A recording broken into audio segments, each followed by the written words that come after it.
ఒక వ్యక్తి జీవితంలో ఉన్నతమైనటువంటి స్థితికి ఎదగాలన్నా, ఒక గొప్ప స్థితి నుండి క్రిందికి పడిపోవాలన్నా మనసు ప్రభావమే ముఖ్యం.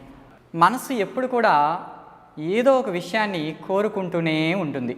నాకు ఇది కావాలి, అది కావాలి, నేను అక్కడికి వెళ్ళాలి, ఇది సాధించాలి. ఏదైతే కోరికలకి మనలో ఒక ఆలోచన రేగుతుందో అది మనసు చేస్తుంది.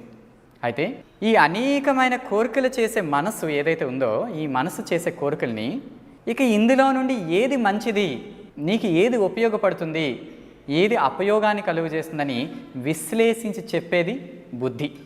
ఆ బుద్ధి డెసిషన్ మేకింగ్కి ఉపయోగపడుతున్నట్టు. రెండు దారులు ఉన్నాయి, ఇటు వెళ్ళాలా అటు వెళ్ళాలా, ఏదైతే నీకు ఉపయోగపడుతుందని వివరించి విశ్లేషించి నీకు చెప్పేది బుద్ధి.